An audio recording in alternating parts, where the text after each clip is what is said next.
Selamat siang. Sesaat lagi kita akan memasuki sesi seminar The Next Normal yang akan dibawakan oleh Bapak Profesor Bernardo Nugroho Yahya, PhD. Selamat mengikuti sesi ini. Tuhan Yesus Kristus memberkati. Shalom, terima kasih sudah bergabung di acara Retreat AIC 2020 yang kali ini diadakan dalam bentuk online dan dengan tidak mengurangi semangat untuk belajar. Saya kira dengan bentuk apapun, kita online ataupun kita offline, kita tetap bisa belajar bersama dan untuk pelajaran yang mau saya sampaikan kali ini kita akan bicara tentang the next normal. Gitu. Jadi apa yang terjadi saat ini, apa yang sudah kita alami sampai saat ini di awal tahun 2020 itu bukan sesuatu yang hal yang biasa, yang bukan sesuatu yang kita jalani dalam kehidupan sehari-hari, tetapi ini sesuatu yang sudah luar biasa dan ini terjadi bukan hanya di Korea, bukan hanya terjadi di Indonesia, tetapi terjadi di seluruh belahan dunia. Dan kehidupan normal kita sudah menjadi luntur atau sirna, sehingga kita harus melangkah lebih lanjut menjadi punya kehidupan next normal. Dan apa itu kehidupan next normal? Kita akan belajar pada hari ini bersama-sama. Sebelum kita masuk dalam acara untuk yang the next normal ini, saya ingin memperkenalkan diri. Ini sedikit profil saya. Jadi saya saat ini berprofesi sebagai profesor. Saya bersyukur pada Tuhan karena Tuhan menganugerahkan sebuah tempat untuk saya bisa bekerja di Korea, di Hankook University of Foreign Studies. Jadi saya sekarang bekerja sebagai dosen dan per 1 September saya mendapatkan promosi jabatan sebagai full professor di Hankook University of Foreign Studies. Dan saya pernah menjadi postdoctoral fellow di Ulsan National Institute of Science and Technology, dan sebelumnya saya juga seorang peneliti di Busan National University, dan saya juga pernah menjadi dosen di Universitas Kristen Petra. Saya lulus dari Busan National University S3 dari jurusan Teknik Industri, dan saya juga sekarang berkarir sebagai dosen di jurusan Teknik Industri. Untuk penelitian saya banyak bekerja di bidang data analytics, business process analytics, dan machine learning dan artificial intelligence. Jadi kalau Bapak, Ibu, Saudara, sahabat-sahabat AIC sekalian yang tertarik untuk belajar hal-hal baru tentang business process atau tentang artificial intelligence, ya silakan bisa kontak saya. Ada beberapa project yang pernah saya lakukan bersama dengan perusahaan-perusahaan Korea seperti Samsung Electromechanics. Saya juga pernah melakukan penelitian bersama Busan International Port Container Terminal, dan saya mendapatkan beberapa dana penelitian dari pemerintah Korea melalui National Research Fund, dan juga saya pernah mendapatkan dana penelitian dari Australia Korean Foundation. Saya bersyukur Tuhan menganugerahkan banyak hal kepada saya, dan izinkan pada hari ini saya ingin berbagi kepada Bapak Ibu saudara sekalian. Kalau Bapak Ibu saudara sekalian belum tahu apa itu Hankook University of Foreign Studies, saya ingin menyampaikan sedikit, ya. Saya ingin memperkenalkan sedikit. Jadi untuk kampus Hankook University of Foreign Studies atau HUF itu ada 2 lokasinya. Yang pertama adalah lokasi di Seoul. Seoul kita tahu Seoul adalah ibu kota dari Korea Selatan. Dan yang lokasi kedua adalah di kota Yongin.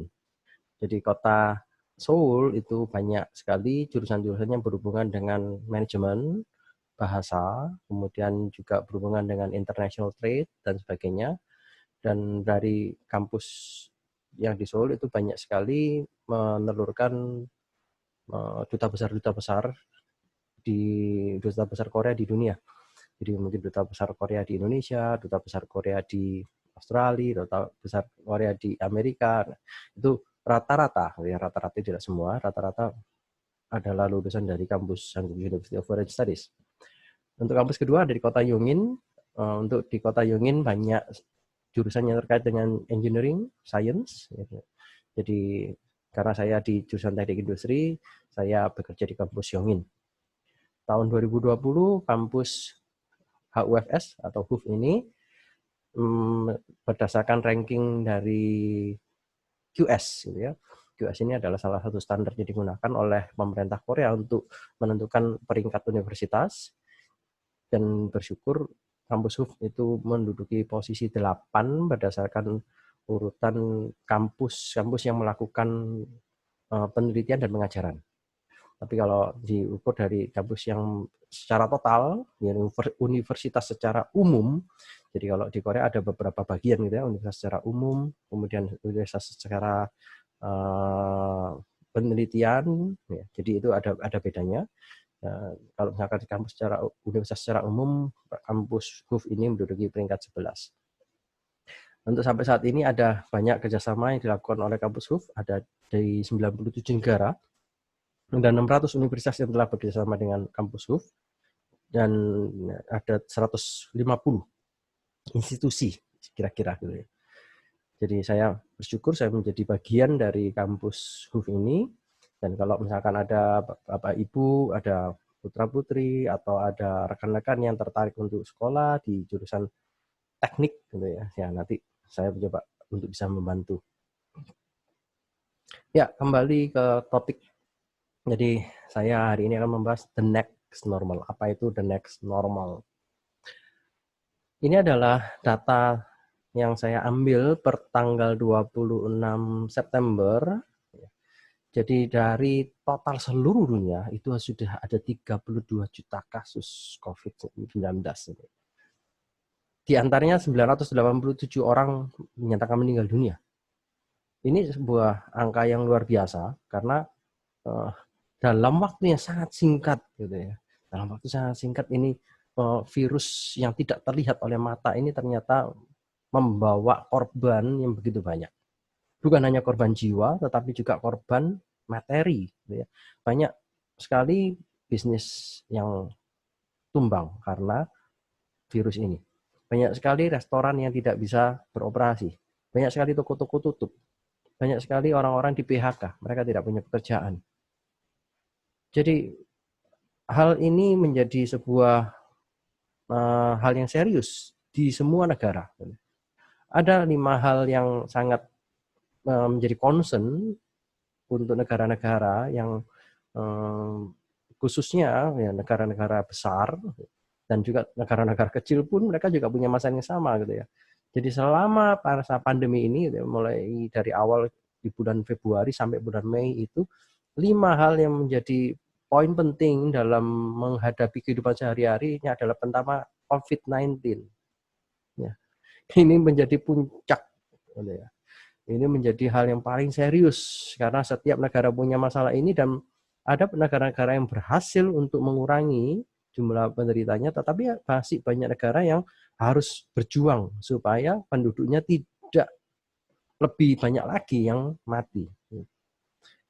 Poin kedua yang menjadi global concern adalah unemployment, tingkat pengangguran. Nah, ini masalah besar karena ternyata masalah pengangguran ini menjadi meningkat karena COVID-19. Kemudian masalah yang ketiga adalah masalah tentang kemiskinan, kesenjangan sosial itu menjadi gap-nya semakin besar. Dan itu juga menjadi poin pertimbangan dari negara-negara. Healthcare, kesehatan. Hari-hari ini kita akan selalu melihat bahwa kesehatan itu menjadi sebuah hal yang sangat berharga. Financial, political corruption itu ya memang itu menjadi masalah besar di dunia, tapi itu juga menjadi yang top 5, bukan menjadi top 3-nya gitu ya. Jadi top 3-nya sekarang ini masalah besar adalah di COVID, tingkat pengangguran dan tingkat kemiskinan. Kalau kita melihat dari beberapa grafik yang sudah ditampilkan oleh lembaga-lembaga internasional, pada umumnya mereka menyatakan bahwa ini pandemik ini tidak akan bisa pulih dalam waktu cepat. Untuk bisnis-bisnis yang besar itu tidak mungkin bisa cepat pulih dan apalagi bisnis kecil gitu ya. Sehingga ketika melihat pola gambar ini gitu, kita bisa melihat bahwa sampai nanti tinggal tahun 2021 pun itu masih agak pelan. Jadi banyak pengamat ekonomi mengatakan wah ini bisa sampai tahun 2022 Ada yang mengatakan ini minimal 5 tahun baru bisa recover gitu ya. Dan ini menjadi sebuah hal yang serius karena ketika kita melihat biasanya kalau normal itu ini garis hijau ini kalau enak lurus ya itu enak ya, meningkat terus. Itu istilahnya kalau kita kerja itu untung terus gitu kan. Kalau kita kerja ini dapat uangnya itu terus naik gitu. Tapi ini enggak. Kita masuk di dalam new normal, kita masuk di dalam sebuah kehidupan yang normal baru di mana kalau misalkan kita punya usaha tiba-tiba ceklak jatuh gitu ya. Kemudian kita bangkrut, kemudian kita nggak bisa ngapa-ngapain. Nah, ini banyak sekali kejadian-kejadian seperti itu dan bagaimana tindakan yang harus kita lakukan gitu ya. Berdasarkan beberapa pengamatan, beberapa analisa orang-orang yang melihat situasi saat ini gitu, untuk bisnis yang pada saat-saat ini gitu ya, itu sudah bukan bisnis yang bisa kita lihat seperti dalam bentuk bisnis-bisnis yang ada masa lalu. Kalau dulu orang bisa bikin toko, bisa gampang bikin toko, kemudian nanti bisa cuma promosi, orang datang. Nggak bisa sekarang. Ya. Kalau misalkan kita cuma bikin bisnis seperti yang zaman dulu itu sudah old normal, nggak laku. Apalagi dengan masa-masa seperti ini social distancing. Kemudian kalau masuk ke toko harus bikin laporan siapa nama Anda, nomor teleponnya berapa. Kemudian kalau misalkan mau masuk masih dicek panasnya apa ada enggak. Kalau misalkan mau masuk ke toko masih harus pakai hand sanitizer, gitu kan? Kalau nggak pakai masker nggak boleh masuk. Nah, itu ada banyak sekali tantangan-tantangan yang kalau misalkan kita membuat toko. Cuma satu. Kalau buat restoran, kalau mungkin Bapak Ibu saudara-saudara sekalian kita tahu kalau misalkan kita pulang Indonesia, di Indonesia itu bisnis yang paling empuk adalah bisnis kuliner gitu ya. Kalau misalkan kita bisa punya satu restoran yang begitu yahut, wah itu langsung naik daun, larisnya minta ampun. Tetapi nggak bisa sekarang. Nggak bisa bikin restoran. Itu sudah model-model yang lama. Kita harus bikin cara yang baru. Ini sudah masuk ke tahap new normal. Ya, tahap new normal. Orang-orang sudah nggak pergi ke restoran, pesen aja langsung diantar. Kalau misalkan orang-orang itu nggak mau ke restoran, cari makanan yang mungkin yang jauh-jauh gitu, rumahnya ada di Jakarta, pesannya makanan dari Nusa Tenggara Timur, dikirim, bisa gitu. Tapi gimana, jauh kan? Nggak apa-apa, pakai frozen food, bisa kan? Nah, itu adalah sebuah hal yang new normal. Nah, kalau sudah ada new normal ini kemudian kita akan memperkirakan sebenarnya yang nanti terjadi di masa depan itu kayak apa. Ini yang kita mau belajar sekarang, bisnis-bisnis ini seperti apa. The next normal yang seperti apa. Saya tidak tahu bahwa Bapak Ibu sekarang itu ada di mana karena banyak nanti yang melihat video ini Anda yang sedang ada di Korea, yang ikut retreat online, ada juga Bapak Ibu Saudara yang ada di Indonesia yang juga akan melihat video ini. Jadi, yang manakah Anda saat ini? Yang manakah Anda saat ini? Kalau yang sebelah kiri itu kita bicara ada sebuah ilustrasi itu ya. Kata ini biasanya itu kata ini seekor binatang yang amfibi. Amfibi ini bisa hidup di darat dan bisa hidup di air. Ketika kata ini hidup di air, itu biasanya itu air kalau misalkan di sungai atau di laut gitu ya, dingin gitu ya. Nah, kalau misalkan kata ini itu ada eksperimen gitu ya. Kata ini dimasuk dalam satu panci yang airnya hangat. Wah, dia itu senang sekali. Wah, enak gitu ya. Dia nyaman gitu. Tapi lama-kelamaan dia tidak sadar bahwa air ini kalau misalkan itu dipanaskan terus airnya itu akan menjadi mendidih dan akan membunuh dia dan itu nggak sadar. Itu sama dengan posisi kita ketika kita sudah tahu bahwa oh ya bisnis kita ini berjalan seperti ini, udahlah cukup kayak gini aja nanti bisa menghasilkan uang kok. Oh cukup saya bisa dengan seperti ini aja saya bisa hidup kok. Oh cukup dengan seperti ini. Nah, dengan kata-kata itu sebenarnya kita menunjukkan bahwa kita ada di dalam posisi comfort zone. Ketika kita ada di dalam posisi comfort zone, ini sesuatu yang kita harus hati-hati. Ketika kita masih di dalam dunia ini, ketika kita merasa bahwa kita ini hidup untuk ya membuat kita nyaman, membuat kita ya sudah pokoknya kayak gini aja cukup gitu ya. Nah, ini kita harus hati-hati. Karena bisa jadi ada hal-hal yang di luar dugaan kita Kemudian itu yang membuat kita shock. Seperti keadaan seperti ini, dengan tiba-tiba adanya COVID-19, semua berubah. Ya, semua berubah. Sekolah, kalau dulu itu saya pada waktu mengajar, saya dengan gampang untuk menyampaikan materi, kemudian kalau ada pertanyaan, saya bisa jawab ketika mahasiswa ada di tempat belajar. Gitu. Tetapi sekarang semua harus online. Saya mengajar, itu mengajar mata kuliah yang cukup rumit. Saya mengajar mata kuliah yang berhubungan dengan pemrograman. Butuh komputer. Jadi kalau misalkan saya mengajar online, itu saya kalau mahasiswanya ada masalah, saya harus melihat komputer mereka. Loh, gimana caranya gitu kan? Online saya harus lihat komputernya mereka. Wah, itu tantangan. Ya memang bisa. Teknologi sekarang tidak menutup kemungkinan kita bisa akses komputer orang lain, kemudian kita bisa melihat apa yang dilakukan. Tetapi itu butuh waktu, butuh internet yang kuat, butuh komputer yang memang cukup bisa untuk mengakses gitu ya. Nah, tantangan-tantangan itu sebenarnya kalau misalkan kita terus ada di dalam comfort zone dan kita tidak berubah, kita nggak akan bisa untuk melakukan sesuatu hal terobosan yang lebih baru dan untuk membuat orang belajar sesuatu. Anda di posisi mana? Di posisi nomor 1 atau sekarang Anda punya masalah besar. Ketika Anda punya masalah besar, Anda melihat ini, oh ya ini beban. Beban buat saya ketika saya punya beban ini. Aduh Tuhan, tolong saya harus seperti apa ya? Ini beban ini begitu besar kepada saya. Apakah kita terus akan berdoa seperti itu? Iya, nggak apa-apa. Kita tetap harus berdoa. Karena Tuhan adalah sumber kekuatan. Tuhan yang akan memberikan jalan keluar kepada setiap masalah kita. Tetapi kita adalah umat Tuhan yang diberikan akal budi. Tuhan sudah memberikan hikmat kebijaksanaannya kepada kita. Tuhan sudah menempatkan Roh Kudus di dalam kehidupan kita supaya kita bisa melihat di dalam dunia ini apa-apa saja yang bisa kita lakukan. Tuhan sudah memberikan talenta kepada kita supaya kita bisa melihat bahwa ketika kita itu punya batu yang besar, sebenarnya batu ini bisa menjadi problem buat kita kalau kita letakkan di punggung, atau batu ini bisa kita letakkan sebagai tempat untuk kita melangkah, gitu ya.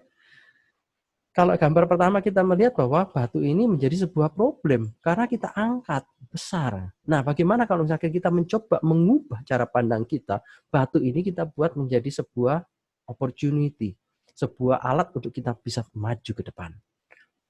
Anda ada di nomor 1, atau Anda di nomor 2, atau Anda di nomor 3. Itu pertanyaan buat Anda. Kalau Anda sudah bisa melihat sebuah opportunity, wah luar biasa. Kalau Anda masih ada di dalam comfort zone, ataupun masih Anda merasa bahwa Anda punya beban yang berat, ayo kita sama-sama belajar pada hari ini. Ini gambar yang mungkin pernah Bapak Ibu lihat, gitu ya. Banyak sekali gambar ini berseliweran di sosial media. Kalau kita melihat ini orang sekarang harus tinggal di rumah, gitu kan? Stay home economic. Stay home economic ini semua udah nggak bisa jalan-jalan, nggak bisa, gitu ya. Nah, yang namanya airline itu udah bangkrut, banyak yang tutup, gitu ya. Banyak yang merger. Hotel, tourism itu sudah hampir bisa dikatakan mereka ya sangat-sangat kesusahan. MICE ini ada namanya conference, gitu ya. Itu juga susah sekali. Restoran, bar itu apalagi gitu kan. Bioskop itu juga nggak boleh orang datang ke bioskop kemudian dalam jumlah banyak untuk berkumpul, nggak bisa. Sport, orang sekarang nggak boleh nonton untuk pertandingan sepak bola. Di Korea pertandingan baseball pun tidak boleh ada penonton. Mall, retail, mereka semua kesusahan karena social distancing. Restoran-restoran pun harus menerapkan social distancing sehingga banyak sekali mall dan mall-mall yang juga mengalami kendala. Apalagi ketika restorannya sepi, tokonya sepi, mereka juga mengajukan kepada pihak pemilik mallnya supaya ditangguhkan pembayarannya. Consumer electronics, ya ini barang-barang yang mungkin kita dulu bisa lihat sebagai barang-barang yang potensial kalau jualan kulkas, jualan TV gitu. Tetapi sekarang orang mulai berpikir, wah saya kalau misalkan terus seperti ini masa COVID saya bisa-bisa di PHK. Kalau misalkan saya mungkin ada potensi di PHK berarti saya harus punya saving, punya tabungan, nggak boleh beli sembarangan. Ya.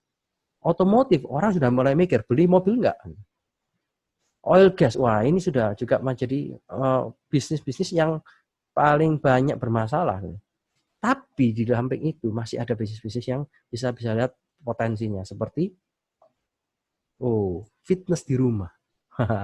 Gitu ya. Cleaning service. Ada namanya obat-obatan. Ini menaik daun.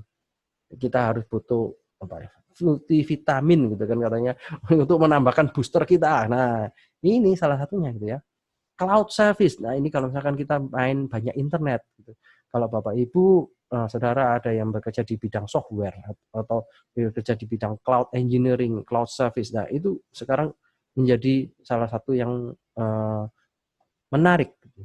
Online learning, media, wah ini juga naik daun ya, media gitu ya, sosial media ataupun hal yang berhubungan dengan internet, streaming service, kita sering banyak yang nonton Netflix atau nonton YouTube gitu. Remote working, banyak orang yang bekerja dari rumah dan menciptakan bagaimana supaya pekerjaan di rumah itu menjadi tetap efektif dan produktif. Food delivery, wah ini banyak sekali gitu ya. Logistik, groceries, ini juga banyak sekali yang sekarang meningkat gitu. Nah, tapi ada juga masih bisnis-bisnis di tengah gitu ya. Masih abu-abu. Banking, pertanian ini masih juga antara naik turun. Insurance, education, manufacturing. Sebenarnya dari hal-hal ini kita bisa melihat nantinya apa yang bisa kita pelajari gitu. Nah, perubahan yang terjadi di masa pandemi ini sebenarnya adalah perubahan pola hidup. Ya, kita bisa melihat ada perubahan pola hidup manusia. Kalau dulu itu banyak sekali orang ya tidak peduli dengan virus, padahal virus itu ada di mana-mana. Gitu. Kalau misalkan saudara, Bapak Ibu sekalian pernah tinggal di Korea atau yang sekarang ada di Korea, pasti tahu setiap kita itu mau masuk musim dingin, ya, itu ada namanya dogam. Dogam itu apa? Ya, dogam itu adalah kita itu namanya influenza gitu ya. Itu virus. Jadi virus itu biasanya terjadi di masa-masa musim gugur sampai musim dingin sampai musim semi. Sehingga setiap masa musim gugur biasanya orang itu akan suntik vaksin supaya pada saat musim dingin mereka tidak kena flu itu, dogam itu. Nah, itu sudah ada gitu ya. Tetapi orang tidak terlalu bingung, tidak terlalu pusing dengan itu sehingga sepertinya itu menjadi sebuah yang normal ketika itu sudah berjalan selama beberapa waktu. Tetapi ketika kita COVID datang, dong, gitu, langsung kaget. Dan ini menjadi sesuatu yang tidak normal. Karena ada banyak orang yang meninggal dan sebagainya, sehingga pola hidupnya sekarang berubah. Kita lihat dari grafik ini, gitu kan. Yang merah ini yang jumlahnya meningkat. Yang kuning ini jumlahnya yang tidak berubah, yang hijau ini menurun. Nah, lihat yang meningkat. Jumlah behavior yang meningkat itu apa? Cuci tangan. Yang kedua yang meningkat apa nih? Gargling, kumur-kumur. Gitu ya. Yang meningkat selanjutnya apa nih? Meal preparation. Wah, ini ventilating house. Jadi rumah ini dibukain supaya ada sirkulasi udara. Meal preparation. Ini orang sekarang sudah mulai nggak mau makan di luar, makan di rumah, nyiapin masakan sendiri gitu ya. Jadi ini terkait dengan hal-hal yang semua hal terkait dengan keadaan yang di rumah, stay home ekonomi. Nah, stay home ekonomi ini apa? Mulai masak atau nanti yang di rumah itu namanya video chatting kayak gitu ya, pakai Zoom, pakai Google Meet, pakai apapun itu gitu, yang bisa dilakukan supaya bisa ketemu orang karena natur manusia itu masih makhluk sosial gitu kan, jadi pasti pengen ketemu orang, ketemu dengan saudara, ketemu dengan teman, ketemu dengan siapapun gitu. Masih banyak orang ternyata ini ya, kalau kita lihat mungkin ini di Indonesia gitu ya, di Indonesia itu potensinya besar sekali untuk hal-hal yang masih dilakukan di rumah karena kebanyakan sepertinya kalau dulu orang ini banyak yang sering jalan-jalan gitu ya. Nah sekarang ini ternyata meningkat. Masak di rumah meningkat, video chatting di rumah meningkat, shopping online meningkat. Yang paling besar ini apa? Working from home. Ya. Wah ini meningkat. Spending time on social media. Wah ini ternyata lebih besar lagi karena mungkin sudah di rumah terus bosen gitu ya. Jadi terus banyak nonton sosial media. Yang dikurangi apa? Ini, going out. Keluar-keluar sudah semua minus. Di India ya traveling for work itu sudah semakin banyak berkurang. Di Indonesia itu viewing out of home entertainment. Jadi nonton di bioskop itu sudah sangat berkurang. Nah, kita bisa lihat dari grafik seperti ini, sebenarnya berarti ada perubahan pola hidup manusia. Nah, dengan perubahan pola hidup ini kira-kira kita bisa ngapain? Ini adalah grafik yang menunjukkan bahwa di bulan Februari, ya, kalau ke kiri itu negatif, kalau ke kanan itu positif. Kemudian grafik yang di Y ini adalah grafik di bulan April dibandingkan sama Agustus. Jadi kalau misalkan itu meningkat gitu ya, berarti dari April sampai Agustus itu meningkat. Ini kalau misalkan turun, ya berarti ini minus gitu. Nah, kita lihat di bulan Februari orang itu masih mau belajar education gitu ya. Di bulan Februari orang masih mau pesan insurance. Tetapi pada saat dibandingkan bulan April sama Agustus, ini saya dapatkan data dari Boston Consulting Group gitu ya. Lihat, kita lihat. Ternyata orang mikir kalau mau ke education. Ternyata orang mikir kalau mau beli sport equipment gitu. Ternyata orang mikir kalau mau beli personal care, mungkin entah untuk kecantikan atau untuk tubuh dan sebagainya. Tetapi ya kita lihat yang meningkat apa? Health supplement, beli vitamin ya. Fresh food, mereka mencoba mencari makanan-makanan yang fresh itu. Household care products, ini terkait mungkin bersih-bersih di rumah gitu ya. Video subscription service, wah ini yang langganan mungkin Netflix atau apa gitu.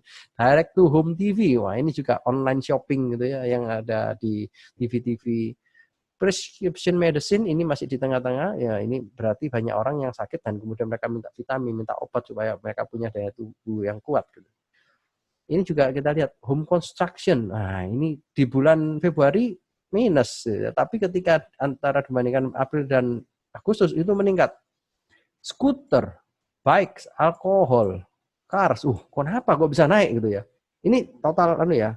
Ini di beberapa negara ya, dari negara India, Indonesia, Malaysia, Filipina, Thailand, dan Vietnam. Kok masih banyak yang beli mobil, beli skuter. Kenapa? Ya, karena mereka nggak boleh naik public transportation. Ya kan? Jadi mereka mau nggak mau harus punya mobil sendiri, entah itu mobil bekas kayak atau mobil baru. Tapi mungkin mereka tidak akan beli mobil baru karena dengan keadaan kondisi keuangan seperti ini, pastinya mereka akan berpikir lebih baik saya beli mobil bekas, gitu. Dan banyak lagi. Nah, kita bisa melihat dari sini sebenarnya potensi-potensi bisnis apa yang bisa kita lihat, gitu ya. Belum lagi kalau misalkan kita melihat pola ini. Nah, ini adalah healthy foods, gitu ya. Ternyata orang Indonesia lebih cenderung suka dengan nutritional supplement ya dibandingkan dengan ya model-model lain misalkan organic food. Jadi organic food ini masih nggak laku di Indonesia gitu. Tetapi di Korea luar biasa. Ya, orang sudah mulai berpikir, saya lebih baik organic food supaya apa? Lebih punya daya tahan daripada misalkan saya makan bahan-bahan pertanian yang mungkin sudah kena pestisida dan sebagainya, itu akan lebih mengurangi daya tahan dan itu lebih mengkhawatirkan gitu. Nah, tapi mungkin persepsi orang Indonesia masih ini ya, masih banyak pakai nutrisi, suplemen gitu. Nah, ini lucunya gitu kan, orang Indonesia nggak mau jogging, nggak mau olahraga. Wah, ini gawat ini ya. Gawat sekali. Fitness gitu ya. Fitness equipment at home itu juga nggak banyak. Health consultation itu nggak banyak gitu ya. Mungkin ini potensi kah? Bisa jadi potensi gitu. Bisa jadi. Dibandingkan sama India, ternyata orang India meningkat gitu. Nah, ini menjadi pertanyaan. Kenapa orang Indonesia nggak mau ya? Mungkin ini jadi sebuah peluang. Ternyata juga kalau misalkan dilihat orang-orang Indonesia, orang-orang yang di 6 negara ini, mereka punya pola yang juga menarik. Kalau dulu itu nggak mau pakai e-learning, dulu itu nggak mau belajar video on demand, nggak mau. Dulu pakai e-payment nggak mau. Tetapi ternyata ketika masa COVID ini meningkat luar biasa. Ya, meningkat. Ya, meningkatnya ini dibandingkan sebelum masa COVID itu meningkat 19% untuk first time online shoppers. Jadi mungkin orang-orang tua juga bingung kan, nggak bisa keluar. belajar online. Orang-orang yang di rumah nggak pernah e-learning, pernah tahu Ruang Guru, pernah tahu namanya Coursera, pernah tahu yang namanya ya model-model yang seperti Medium, ya. Nah itu sesuatu yang mungkin bayang kita nggak lumrah. Ngapain saya belajar seperti itu? Ternyata di zaman COVID-19 ini meningkat.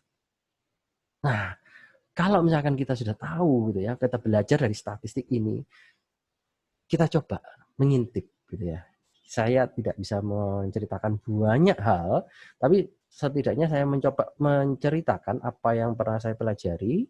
Kemudian ya saya akan bagikan ini kepada Bapak Ibu Saudara. Ya, karena ada banyak sekali contoh-contoh kasusnya, ya nanti mungkin saya akan secara singkat-singkat untuk membahasnya. Jadi saya melihat itu kalau misalkan dari behavior yang tadi yang sudah Bapak Ibu lihat dari statistik itu orang mulai berubah dari dulu itu nggak pernah nonton online di video on demand, sekarang beli video on demand, dulu nggak pernah e-learning, sekarang e-learning. Nah, tetapi ada banyak inovasi-inovasi yang lain. Gitu. Ada inovasi produk, inovasi promosi, inovasi jasa, inovasi digital, kolaborasi, saluran, inovasi nilai. Nah, dengan melihat peluang ini, ya sebenarnya kita nanti bisa juga punya bayangan ya. Oh ya, saya ini sekarang punya usaha ini. Kira-kira saya bisa punya inovasi apa ya supaya nanti saya bisa tetap survive. Ada beberapa materi yang saya adopsi dari kepunyaan Inventure Knowledge gitu ya. Tapi ada beberapa hal yang saya tambahkan.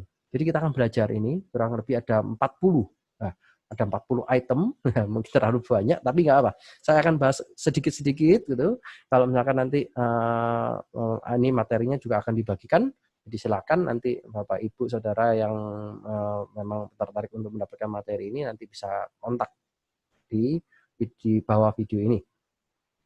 Nah, pertama, gitu ya, saya akan bahas satu persatu ya, inovasi nilai. Jadi ini kita akan punya inovasi nilai, inovasi produk, inovasi promosi, inovasi jasa.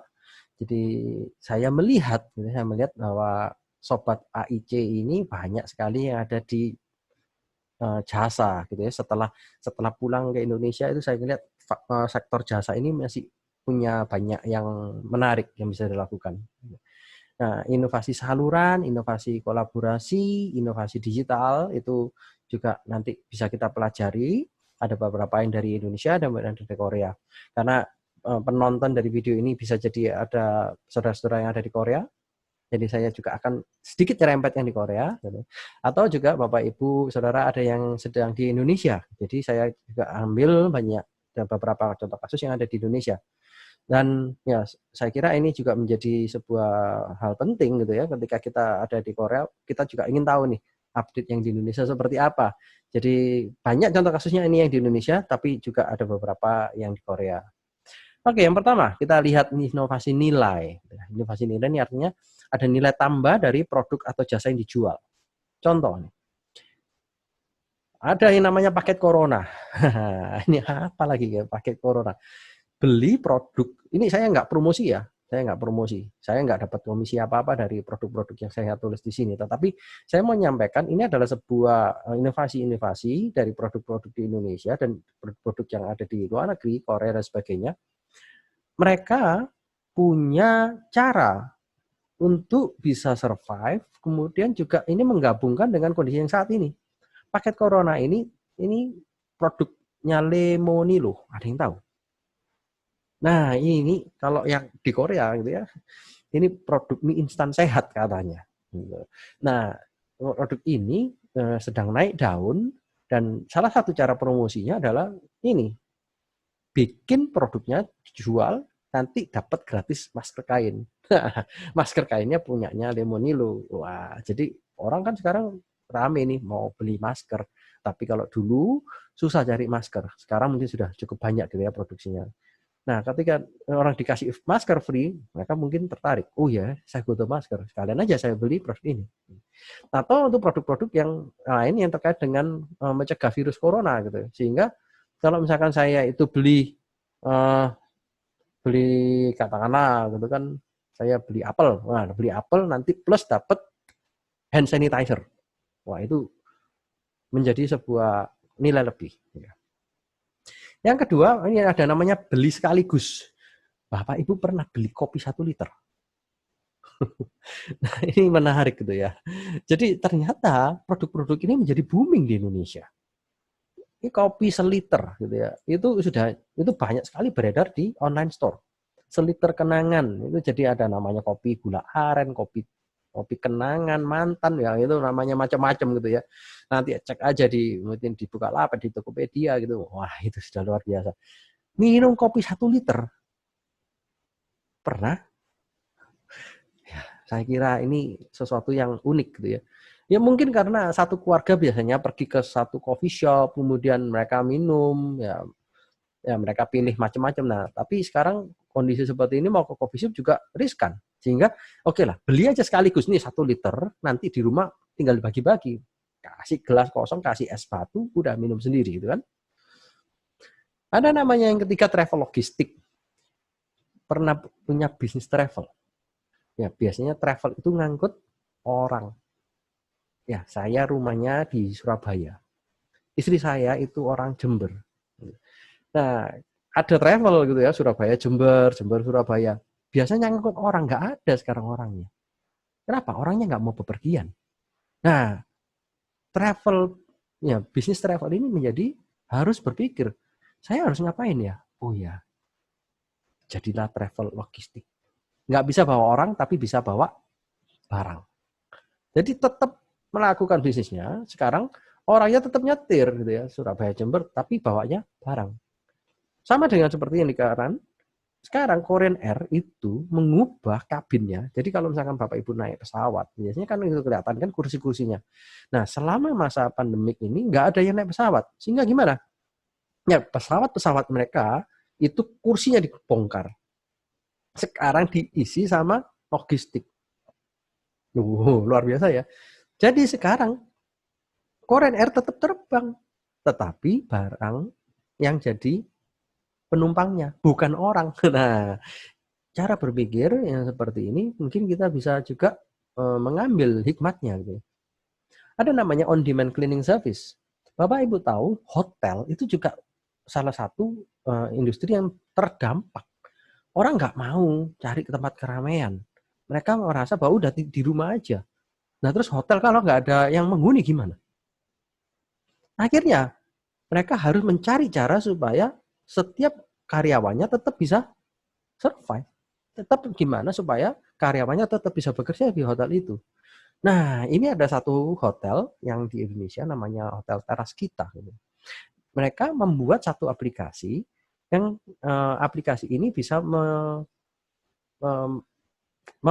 ya gimana istilahnya on demand cleaning service gitu ya. Jadi kalau kita tahu kita tinggal di hotel, kita nginep di hotel, itu pasti ada itu kan housekeeping. Housekeeping ini adalah orang-orang yang nanti membersihkan kamarnya, orang-orang yang membersihkan tempat tidur, membersihkan kamar mandi gitu. Kemudian juga ada orang-orang yang nanti di bagian restoran gitu kan. Nah, tapi yang ini khususnya bagian cleaning service gitu. Mereka mau ngapain? Kalau misalkan ada yang tidur di hotel itu. Pemilik hotel pun pasti akan juga mikir, waduh saya kalau nggak ada tamu juga nggak bisa gaji dong. Nah, hotel-hotel ini bikin service. Kalau Bapak Ibu mau rumahnya dibersihkan, kalau kamarnya mau dibersihkan, pakailah cleaning service dari hotel kami. Banyak kan ya sekarang ya kalau di Indonesia ya namanya apa tuh? GoClean atau apa gitu kan, ada namanya GoMate gitu. Nah, sebenarnya itu juga menjadi sebuah hal yang sudah ada, tetapi ini sekarang dari hotelnya yang menyediakan. Mereka sudah punya resource. Mereka sudah melatih orang-orang SDM-nya untuk bisa tahu bagaimana cara membersihkan yang baik dan benar. Itu yang digunakan untuk tetap bisa jalan supaya mereka menjadi outsource.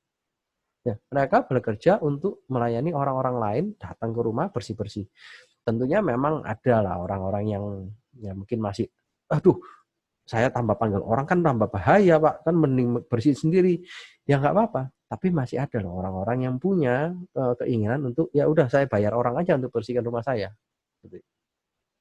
Itu beberapa ide dan itu berjalan. Gitu ya. Ini lihat, ini kan seperti ini harganya ada berapa, untuk minimum berapa meter persegi dari jam 8 sampai jam 5. Oh, ini sudah jelas gitu ya. Inovasi produk, jadi ada ini mungkin produknya produk baru atau produk tambahan gitu. Contohnya ini, pernah tahu ada namanya Nivea. Nah, dulu itu Nivea itu biasanya apa sih? Kita kenalnya itu lotion, benar ya? Nah, kalau pakai lotionnya Nivea itu, oh itu untuk melembabkan kulit tubuh. Ya, sekali lagi saya nggak promosi tuh ya. Tapi apa? Ketika musim COVID ini, mereka berubah. Gitu. Mereka tahu ini sebenarnya nggak bisa kalau misalkan cuma memahami konsumen dari produk kecantikan. Tetapi kita harus berubah mereka menjadi produk kebersihan, produk sanitasi. Jadi mereka bikin hand sanitizer, mereka bikin alkohol gitu ya. Mereka buat banyak produk-produk yang itu berhubungan dengan sanitasi. Begitu juga Martha Tilaar. Itu kita tahu Martha Tilaar ini perusahaan kosmetik. Tetapi ketika COVID-19 terjadi, mereka berubah. Produk-produknya semua mengarah ke sanitasi, hand sanitizer. Ya. Nah, ini perubahan-perubahan ini kita harus melihat bahwa kalau pasar ini sekarang seperti ini, berarti kita harus punya tahu mindset kita, oh iya kita harus ikut. Ya, kita harus mengubah persepsi barang kita nggak bisa seperti model yang lama. Ada namanya nih pakaian corona. Sekarang orang itu kalau pakai masker, ya, itu masker itu wajib gitu kan. Kita kemanapun harus pakai masker. Tetapi mau maskernya seperti apa? Nah itu kan tiap orang boleh milih gitu. Nah ya ini kan misalkan yang kanan ini mau pakai masker yang model masker untuk medical boleh, masker untuk fashion itu bisa, masker yang model-model lucu-lucuan juga bisa, atau masker untuk fashion show bisa. Ya tergantung dari kita. Nah kita bisa ciptakan fashionable mask. Jadi kita tidak boleh menutup diri bahwa kemudian waduh ini susah mau jualan barang-barang kedokteran. Enggak, bisa aja kita bikin fashionable mask. Tetapi mungkin ada batasan-batasan yang kita harus perhatikan dan harus kita pelajari juga gitu ya. Bahwa masker harus punya standar. Kemudian, nah ini juga gitu kan, kalau ini sekarang di rumah terus kan, gimana kalau misalkan saya ini adalah perusahaan garment, perusahaan yang menghasilkan baju, ciptakan piyama yang nyaman. Oh, ini banyak sekarang fashion show juga memunculkan produk-produk pakaian tidur. Ini juga dari H&M gitu kan salah satunya. Kalau misalkan Anda itu mau pakai baju, mau ke dapur, gimana bajunya yang bagus? Nah, itu menciptakan slogan-slogan yang unik bahwa ini loh ada pakaian yang bisa kita pakai, yang bisa Anda pakai untuk lebih nyaman ketika Anda di rumah. Gitu. Healthy product. Jadi kalau misalkan Anda sudah punya produk, nah sekarang coba ciptakan produk yang bisa berhubungan dengan kesehatan. Memang tentunya kita harus tahu ya bahwa memang ini benar punya manfaat untuk kesehatan. Misalkan kulkas gitu kan, ini banyak sekali produk-produk yang sudah mengkaitkan produk mereka dengan kesehatan. Kulkas bebas virus, bebas bau. Air purifier itu bisa untuk pembersih udara, untuk mensterilisasi udara. Nah, ini mereka meluncurkan produk-produk ini supaya ya, mereka bisa mendapatkan market gitu kan. Yang kanan kita bisa lihat itu produk cat. Nah, produk cat ini bisa untuk menjaga dari virus. Wah ini kan. Jadi ada mungkin kalau misalkan orang-orang yang rumahnya itu masih temboknya itu kotor, kemudian nanti kasih aja dengan cat ini itu akan menjaga dari virus. Nah kita punya ide seperti itu ya untuk bisa survive. Kita tahu zaman sekarang itu semua zaman yang serba instan gitu. Ada mie instan, ya, ada apa-apa nasi instan. Nah, kalau misalkan kita nggak bisa pergi ke restoran, tentunya kita harus punya kan produk-produk yang siap masak atau siap dihangatkan. Ini sudah banyak di Indonesia. Ya, mereka menjual ready to heat meals. Jadi begitu datang sudah tinggal dipanasin kemudian bisa dimakan. Ya, sama dengan ready to cook, frozen food itu sudah luar biasa gitu kan, sekarang laris gitu. Kalau misalkan Anda beli, kemudian nanti di rumah tinggal dimasukkan panci, dipanaskan, kemudian tinggal dimakan. Ini sudah menjadi hal yang lumrah supaya setiap restoran mereka bisa tetap survive. asuransi corona.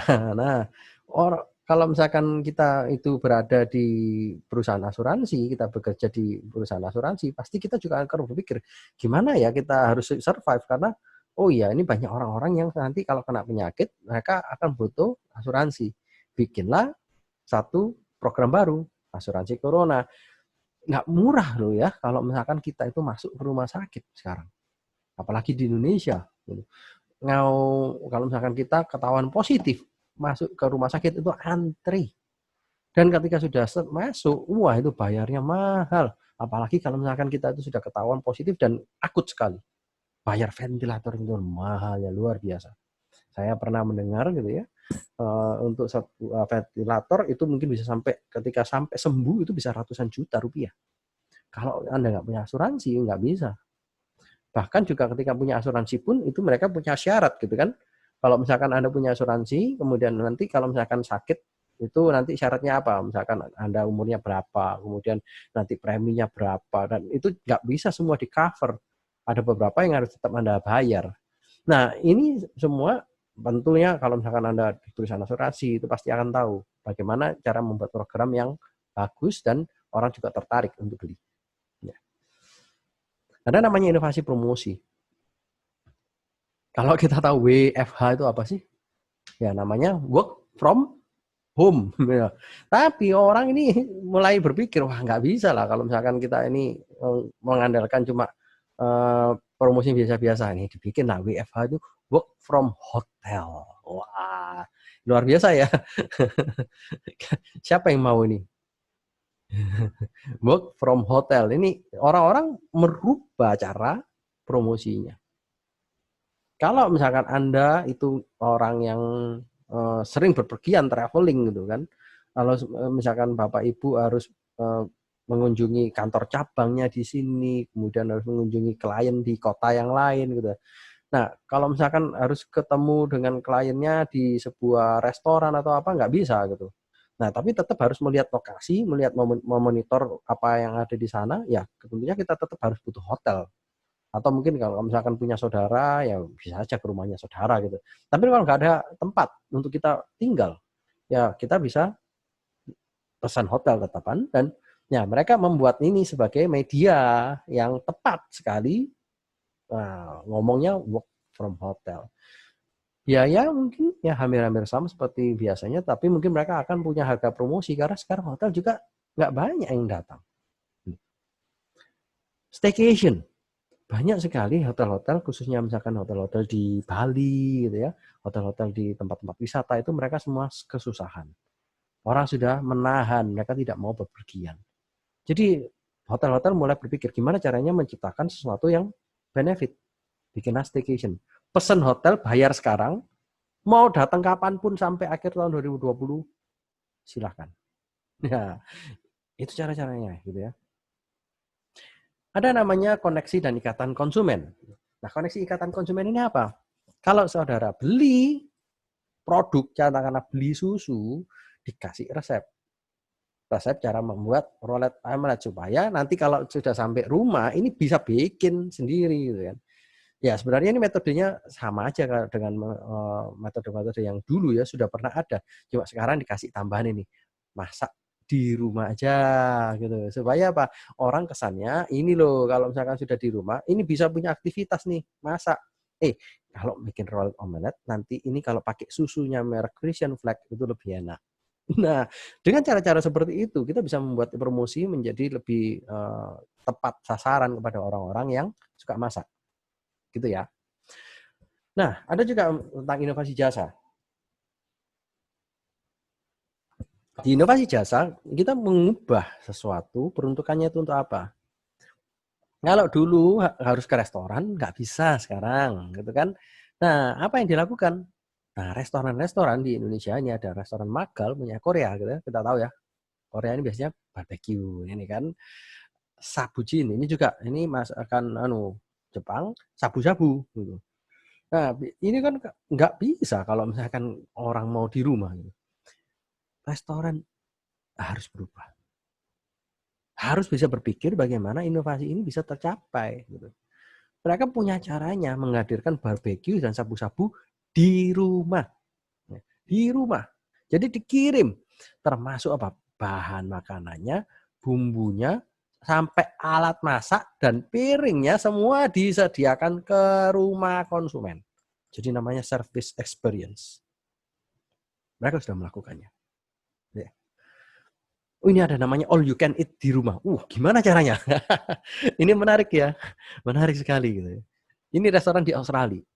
Jadi mereka mengatakan bahwa we will provide you, we will bring the buffet to you. Wah, ini menarik ini. Nggak tahu sampai seberapa puas mau makan gitu. Tapi ada cara-cara inovasi seperti ini. Jasa auto di rumah gitu. Daripada kita meminta konsumennya datang ke bengkel, mereka nggak mau. Nah, ini Auto 2000 ada satu aplikasinya namanya Digirum. Mereka membuat home auto service. Pemilik kendaraannya bisa servis mobilnya di rumah. Jadi keluarnya apa? Ganti oli. Tinggal pesen, kemudian nanti ada orang yang servis datang ke rumah dan ganti olinya. Pertamina pun juga melakukan yang sama. Mungkin takut orang-orang keluar gitu kan, masih di rumah aja. Nah, nggak apa-apa. Pertamina memberikan pelayanan pengiriman gas dan bensin. Ini ada delivery-nya. Gitu. Delivery service dari Pertamina. Taksi pun juga bukan masalah karena orang-orang nggak ya takut gitu kan kalau misalkan taksi ini ada kendaraan umum. Jadi mereka cenderung punya kendaraan pribadi, mereka jalan dengan kendaraan pribadi mereka. Terus taksi isinya apa? Nggak ada. Akhirnya apa? Berubahlah menjadi armada logistik. Bluebird kerjasama dengan Lotte Mart. Bluebird kita tahu ya kalau taksi di Indonesia.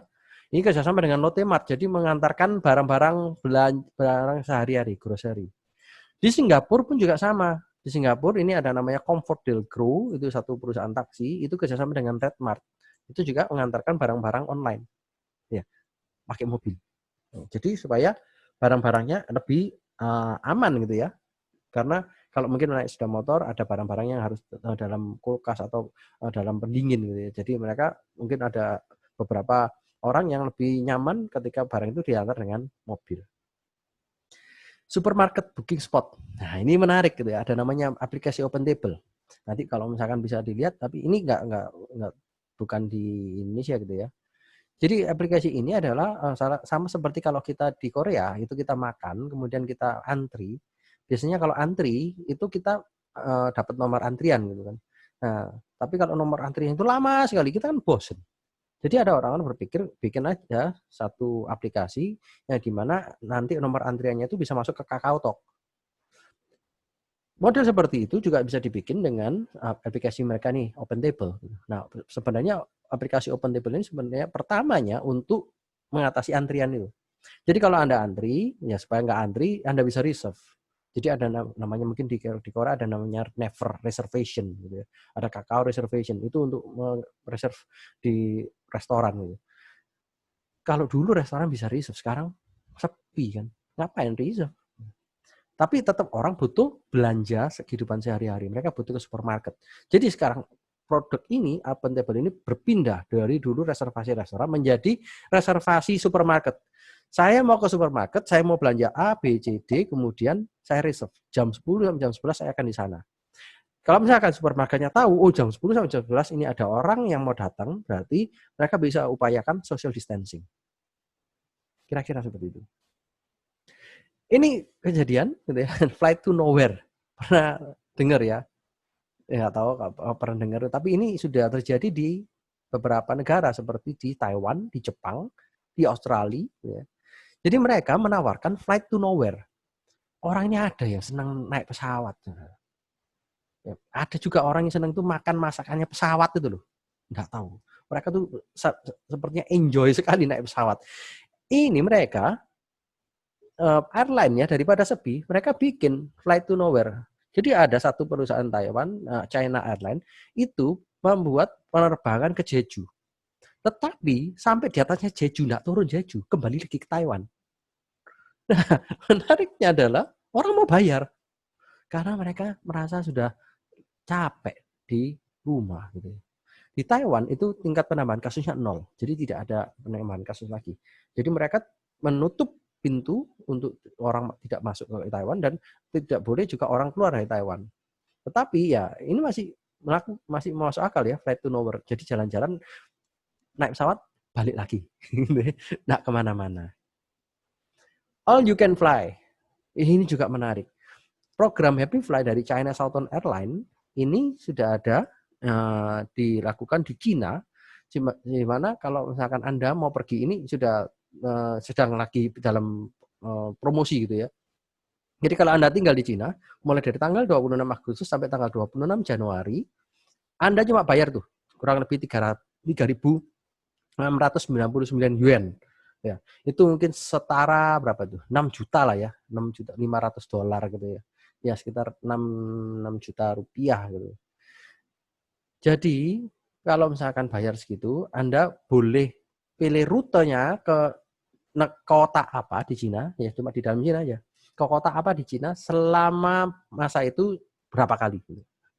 Nah, kalau Bapak Ibu mungkin ada yang sering naik subway gitu ya. Kalau dulu saya dulu tinggal di Busan, saya seperti itu. Jadi rumah saya dari kampus agak jauh, sehingga saya tuh beli tiketnya 1 bulan. Nah, beli tiket 1 bulan tuh murah. Lebih murah daripada kalau saya itu beli tiap hari gitu. Kemudian kalau misalkan saya punya mungkin kalau sekarang di daerah Solo sama di daerah Gyeonggi ini kan mungkin kita bisa pakai e-money gitu ya. Kalau di Busan ada sendiri gitu.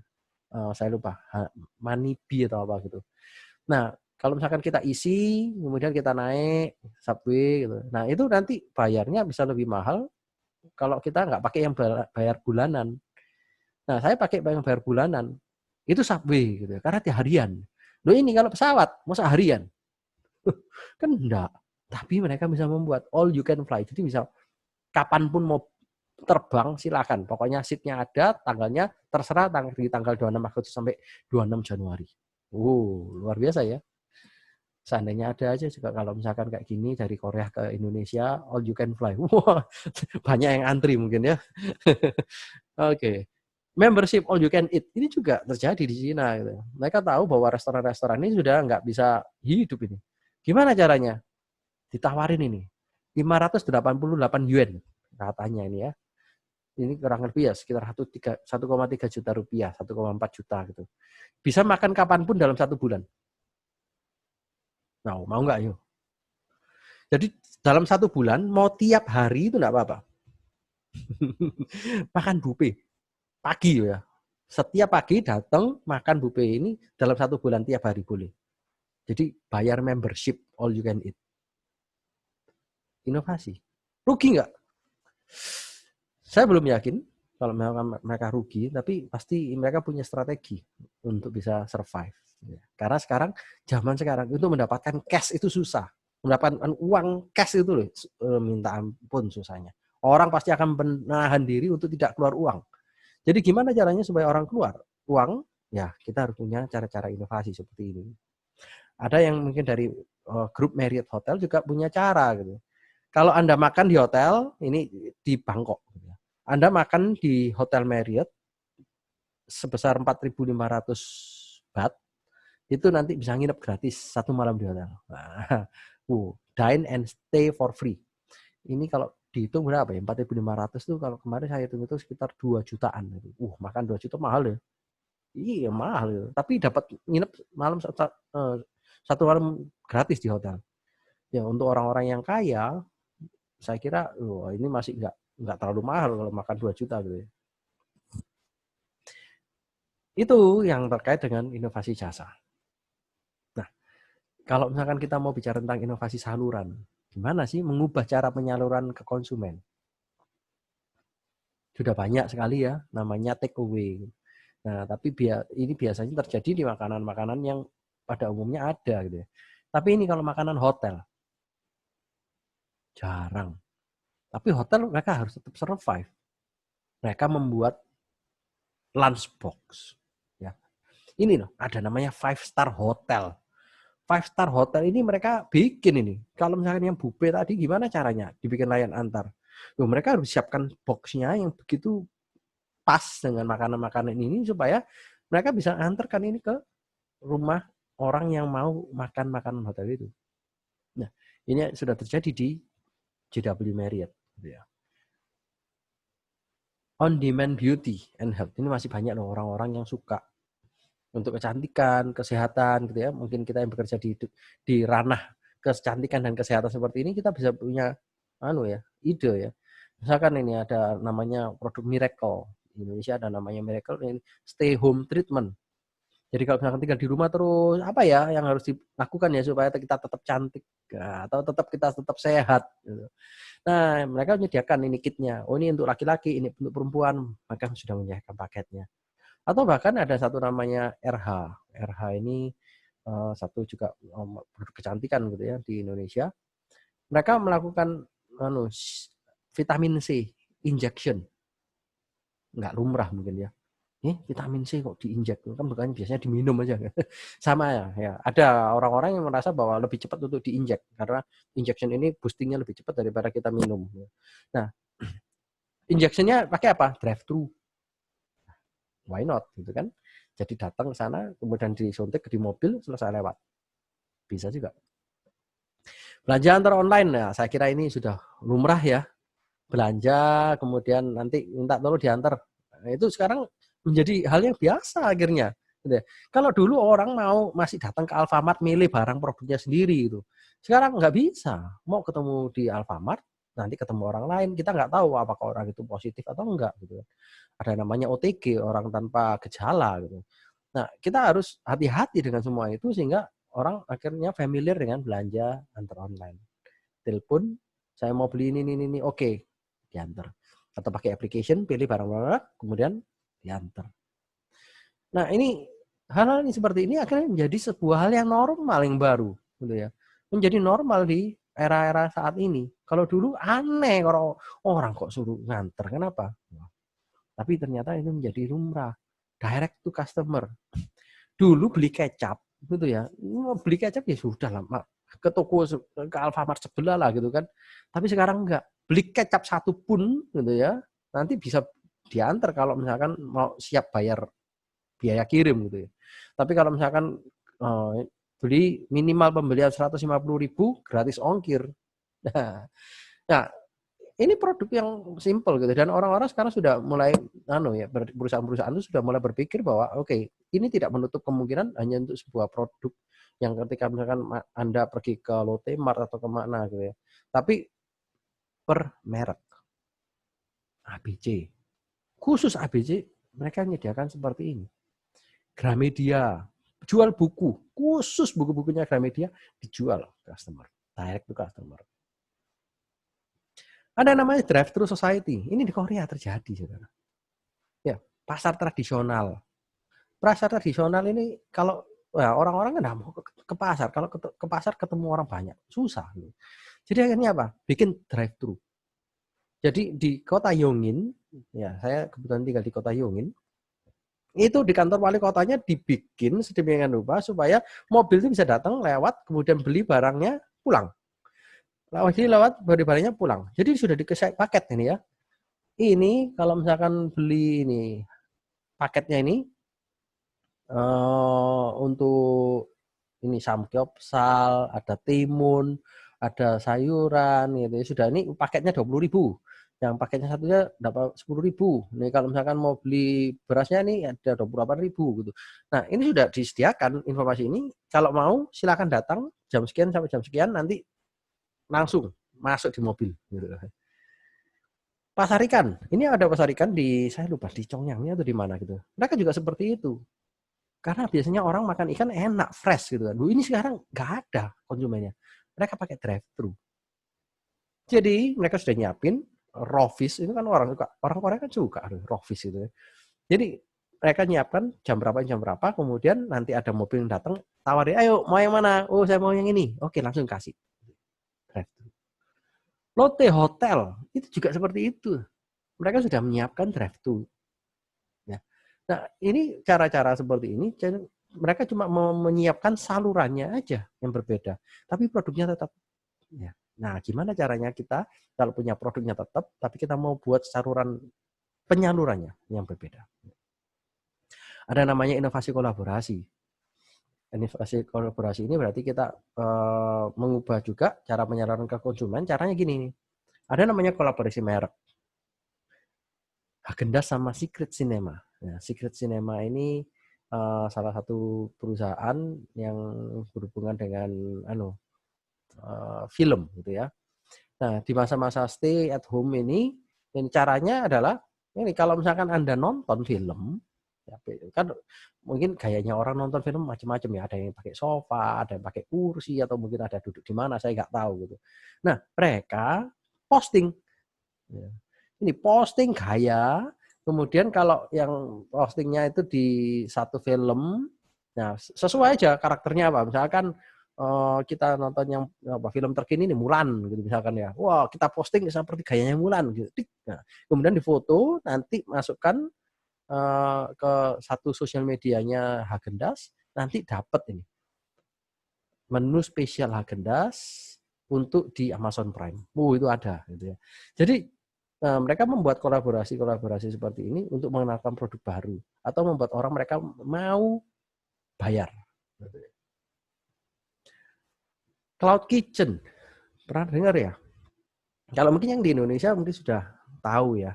Tapi kalau mungkin yang sudah lama tinggal di Korea, ini di Indonesia sudah banyak terjadi Grab Kitchen ini.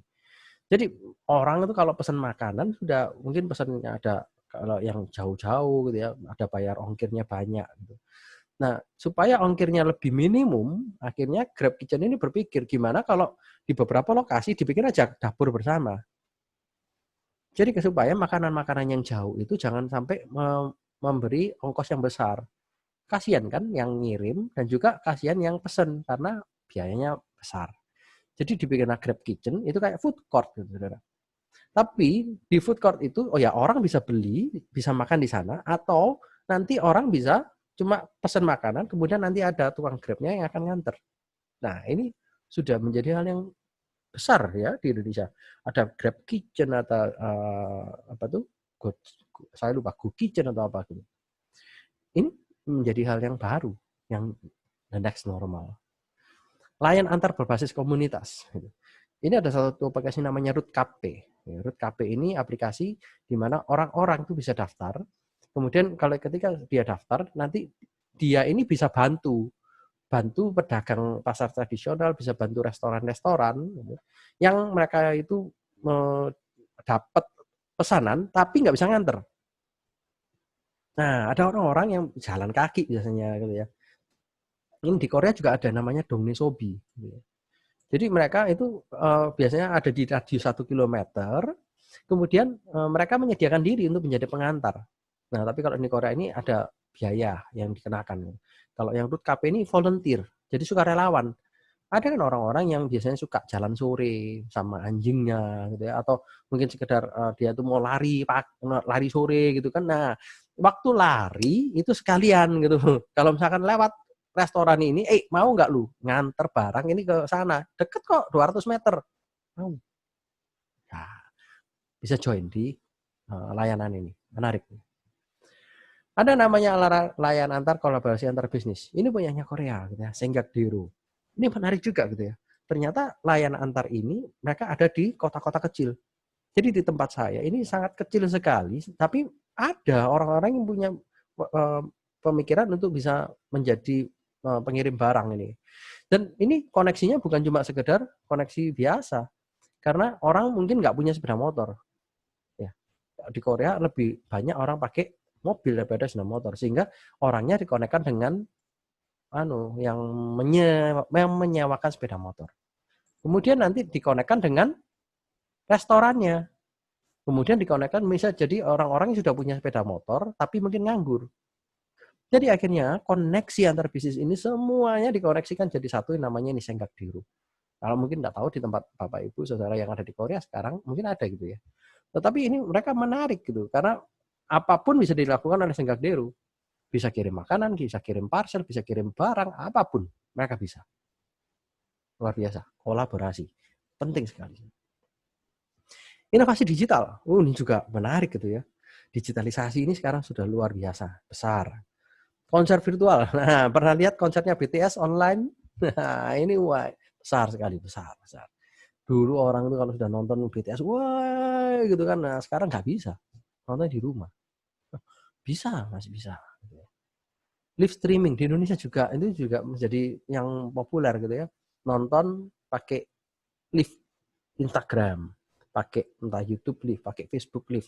Bahkan sekarang kalau misalkan ibadah IC pun semua live gitu kan. Nah, itu sudah biasa gitu. Kalau dulu mungkin kita berpikir, loh kok aneh sih ibadah online, tapi dengan masa ini, mengapa kita tidak mencoba seperti itu? Gitu. Olahraga virtual, nah pernah nggak nih jogging gitu kan? Ada banyak orang-orang Korea itu rutin sekali ke fitness club. Tetapi masa ini nggak bisa dong. Nah, mereka lakukan adalah ya install application. Ada namanya application Together. Itu nanti bisa pilih gitu. Mau olahraga apa. Nanti ya ini ada bayar. Tapi kan sebenarnya kalau di YouTube ada banyak yang nggak bayar. Gitu. Nah, model-model seperti ini olahraga virtual nanti bisa digabungkan dengan teknologi, misalkan pakai ini kacamata VR. Jadi dengan kacamata VR kita bisa kayak merasakan naik sepeda gitu, gambarnya ini seperti kayak kita ini lagi di gunung. Jadi membuat menjadi menyenangkan. Nah, nanti ini kalau mau pakai kamera virtual nanti mau lihat yang gambar di kota apa bayar. Itu bisa. Live streaming. Nah, ini juga sekarang lagi besar gitu ya. Toko-toko besar seperti Shinsegae, Lotte, itu mereka melakukan live streaming sebagai bentuk ini online shopping. Kalau misalkan sekarang ada produk baru keluar gitu. Nah, mereka tahu konsumen-konsumen yang empuk untuk mau beli itu siapa. Jadi mereka ditawari, mau nggak live streaming? Nah, kalau misalkan mau live streaming nanti akan ada diskon. Tapi apa caranya? Ikut live streaming, kemudian nanti langsung di-chat. Kalau Anda tertarik, langsung beli saat itu. Diskonnya 20-30%. Nah, itu banyak sekali ya. Sekarang sudah umum di beberapa tempat di Shinsegae dan di Lotte. Tapi mereka memang masih punya coverage di dekat gitu ya, supaya pengirimannya cepat. Tapi juga nggak menutup kemungkinan kalau mereka lokasinya jauh. Karena di Korea ya apapun bisa cepat gitu ya. Pali-pali semuanya gitu kan.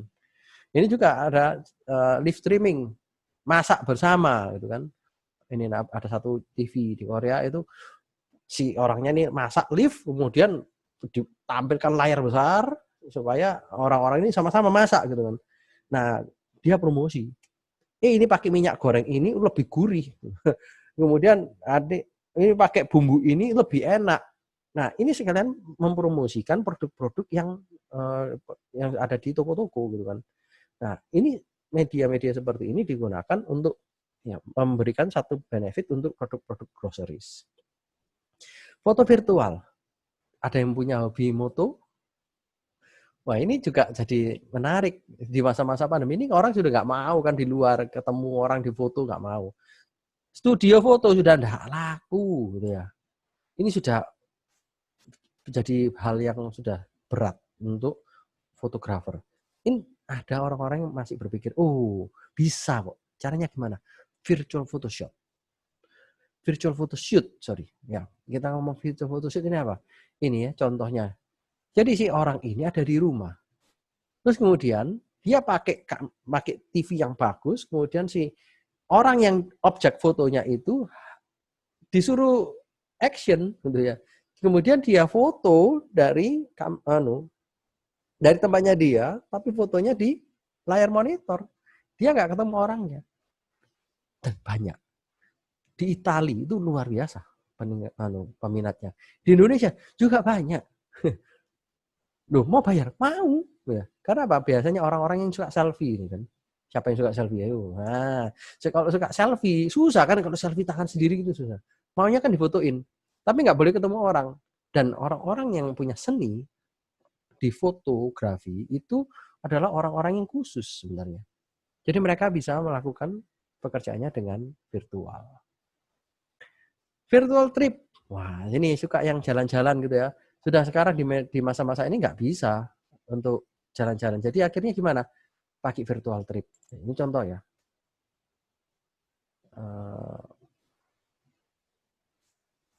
Jadi ini nah jalan-jalannya sudah virtual. Ini kalau misalkan kita mau melihat, ini loh ada di daerah Kutub Utara gitu ya. Ini Kutub Utara seperti ini. Ini kan masih nggak real gitu ya. Nah, tapi mereka membuat video-video ini supaya mungkin untuk anak-anak ataupun juga untuk orang-orang dewasa gitu ya. Nah, ini dibuat media-media ini untuk menjadi lebih menyenangkan. Ini bisa dilakukan di rumah gitu. Jadi pokoknya mungkin ada medianya untuk seperti proyektor ke dinding, kemudian nanti mereka bisa melakukan touch gitu ya. Jadi dengan virtual trip ini memudahkan orang-orang untuk bisa mengenal dunia luar. Nah, misalkan ini, wah, mereka mau tahu ini loh di United Kingdom ini ada namanya museum. Nah, kemudian juga diberikan kuis. Jadi akhirnya apa? Menyenangkan supaya anak-anak yang stay di rumah aja nggak sekedar main kemudian melihat film-film yang apa tuh film-film yang mungkin tidak ada tujuannya, tapi mereka bisa mendapatkan film-film yang menyenangkan atau mereka juga mendapatkan pendidikan dari film-film virtual trip seperti ini. Gitu. Nah, selain itu kita juga punya teknologi-teknologi yang baru di education. Kalau dulu kita mau belajar gitu ya, Bapak Ibu yang bekerja di pabrik, contoh. Kalau bekerja di pabrik, kalau misalkan namanya mau harus training, itu gimana? Kalau kita harus training itu biasanya kita harus di mesinnya langsung gitu kan, kemudian kita harus ya praktek gitu, barangnya masuk plug, kemudian dijebret, dipres, kemudian keluar nanti masih panas harus pakai janggap, kemudian diambil, kemudian ditaruh di samping. Mungkin pekerjaannya itu terus-menerus seperti itu. Nah, gimana caranya kalau misalkan kita tidak perlu training di tempat lokasi yang banyak orang, tetapi kita trainingnya virtual. Nah, ini sudah ada teknologinya untuk virtual ini. Jadi, nah untuk safety gitu ya, untuk hal-hal yang berhubungan dengan pekerjaan-pekerjaan yang berbahaya itu di Korea ini sudah banyak ya. Jadi kalau misalkan untuk training penyelamatan di kapal. Nah, ini kan tentunya kita harus bisa punya bayangan kapal itu seperti apa, kalau nanti pakai pelampung seperti apa, kalau nanti naik skoci seperti apa. Nah, teknologi virtual ini dibutuhkan untuk training-training edukasi yang tidak harus langsung ke tempat yang real gitu ya. Sehingga ini menjadi sesuatu yang lagi booming juga gitu ya. Nah, kalau misalkan untuk belajar gitu. Nah, belajar dengan virtual reality ini belajarnya dari rumah, nggak perlu datang ke sekolah gitu. Nah, ini jadi tantangan sebenarnya. Ini menjadi tantangan untuk universitas-universitas. Ketika kalau misalkan universitas biasanya itu harus punya media untuk mengkomunikasikan kepada mahasiswanya. Nah, sekarang mahasiswanya bisa belajar sendiri. Ini dengan teknologi seperti ini tidak menutup kemungkinan mereka belajar sendiri, kemudian selesai training dengan virtual reality ini mereka dapat sertifikat sendiri gitu. Nah, ya ini yang menarik adalah ini bukan cuma di sektor edukasi biasa, tapi ya sampai contoh ini ya, membatalkan instalasi listrik. Gitu. Jadi mereka bisa melakukan ini dengan virtual itu. Jadi kalau misalkan sesuai, oke. Kalau misalkan tingginya berapa, bisa diukur. Gitu. Dan kalau misalkan mereka sudah oke dengan ini, nah misalkan ini naik gitu ya. Jadi naik ke satu gardu listrik sampai di atas, kemudian mereka harus melakukan apa? Mereka harus mengambil kunci nomor berapa. Nah ini sudah harus presisi gitu ya. Nah ini menjadi sebuah hal baru yang kita nggak mau kita juga perlu ikuti. Dan ini sudah banyak sekali di perusahaan-perusahaan seperti ini, Hyundai, Kia, mereka melakukan, mereka sudah mengaplikasikan teknologi ini ke dalam perusahaan mereka. Ini juga terjadi di beberapa daerah, ada di kota Daegu, ada di kota di Seoul, ada di beberapa kota Gyeonggi-do, mereka sudah punya cashierless minimarket. Ya. Jadi masuk ke minimarket, mereka pertama harus cekrek ini kartu kredit. Kemudian masuk, udah ini di dalam itu dibatasi jumlah orang yang nggak boleh terlalu banyak. Kemudian di dalam minimarket ini ada sensor-sensor ini, ada sensor gerak supaya tahu bahwa orang ada di sana itu melakukan sesuatu. Kemudian dikasih CCTV. Nah, CCTV ini untuk mengontrol, untuk memonitor mereka ini sedang ngapain. Selesai melakukan semua itu, nanti tinggal datang ke kasir, ditit pakai barcode-nya, bayar sendiri. Jadi apa? Di minimarket ini tidak butuh kasir. Loh kok bisa? Iya, karena semuanya sudah otomatis. Kalau misalkan mereka butuh emergency, nah mereka tinggal tekan tombol emergency, nanti ini bisa ada orang yang datang. Nah, dengan seperti ini akhirnya apa? Social distancing pun bisa dilakukan.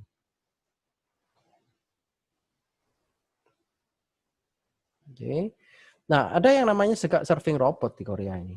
Nah, surfing robot ini menarik karena ini akan mengubah pola hidup orang gitu ya. Kalau dulu gara-gara kita di restoran itu bisa terjangkit COVID-19, tapi sekarang ya kalau misalkan waiternya itu sudah ganti robot, pasti akan meminimalkan jumlah orang yang di restoran gitu.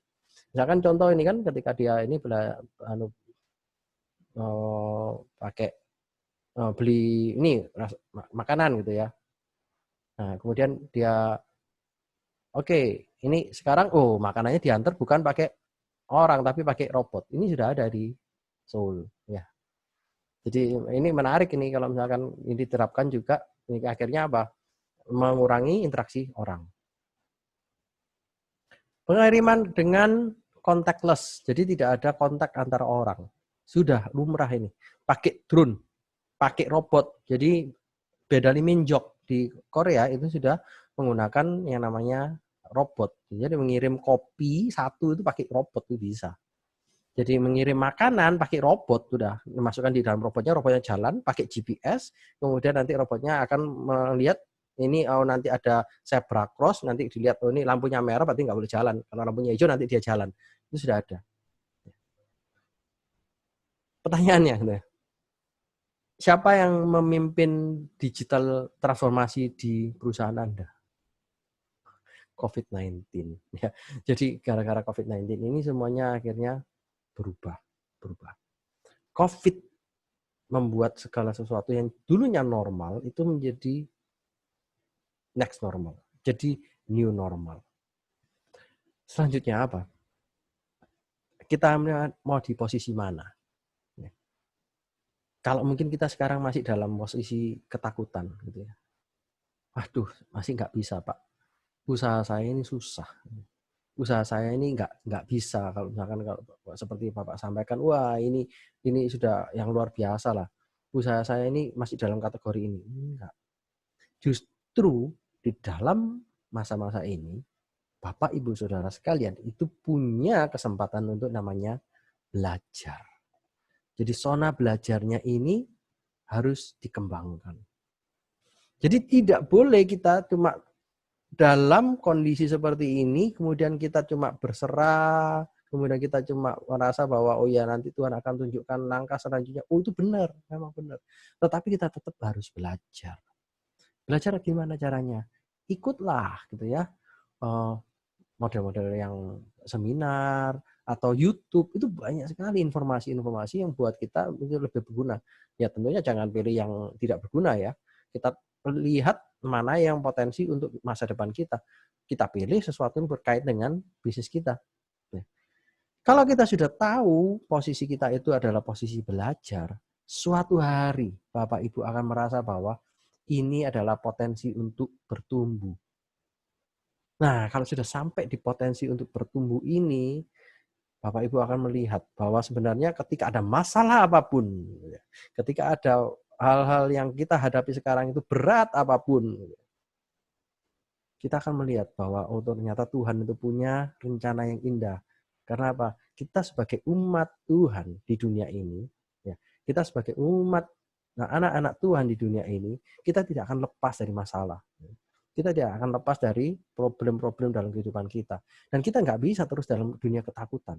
Kita harus berubah, kita harus belajar, kita harus bertumbuh. Bertumbuh dalam iman, bertumbuh dalam spiritual, dan bertumbuh dalam pengetahuan. Itu kuncinya. Kalau kita mau belajar, kita mau bertumbuh dalam iman, dalam spiritual, dan dalam intelektual, maka kita bisa belajar untuk menjadi orang-orang siap untuk menghadapi next normal. Ya. Next normal ini sesuatu yang mungkin ya seperti yang saya sebutkan, itu adalah situasi-situasi yang akan terjadi. Dan bagaimana dengan produk Bapak Ibu sekarang? Saya nggak tahu. Tapi saya yakin dengan kita terus belajar, kemudian terus untuk mau melihat potensi-potensi di negara-negara lain seperti apa, di Korea itu seperti ini, oh berarti di Indonesia kayak gini gitu. Oh kalau di Australia seperti ini, oh berarti di Indonesia saya harus seperti apa. Oh kalau di Amerika kayak gini, kemudian saya di Indonesia harus seperti apa. Kalau saya yang ada di Korea, kalau misalkan suatu hari saya pulang ke Indonesia, saya akan bisa seperti apa. Nah, kalau misalkan kita punya mindset belajar dan kita bisa bertumbuh suatu hari lagi, saya yakin Bapak Ibu siap untuk menghadapi the next normal. Ya. Kata kunci dari apa yang saya sampaikan hari ini adalah ini saatnya Anda untuk berubah. Berubah untuk melihat apa yang bisa kita ubah dari produk kita. Kalau misalkan kita sudah punya usaha, itu kita harus juga punya satu usaha untuk merubah. Kalau kita punya produk, kemudian kita mau mempromosikan, kita punya produk, kita mau tambahkan itu menjadi sebuah nilai yang baru. Kita melihat bahwa inovasi-inovasi yang sudah dilakukan ini menjadi sesuatu inovasi yang unik. Nah, apa yang bisa kita lakukan? Bapak Ibu yang ada di Korea, saya tidak tahu apakah Bapak Ibu akan berada di Korea terus, atau suatu hari Bapak Ibu Saudara akan kembali ke Indonesia.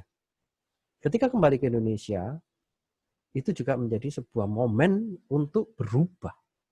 Time for change. Tapi jangan menunggu sampai di Indonesia baru berubah. Nggak bisa. Berubah dari sekarang. Maksudnya apa? Mulai dari sekarang kita siapkan. Kita di Indonesia nanti mau apa?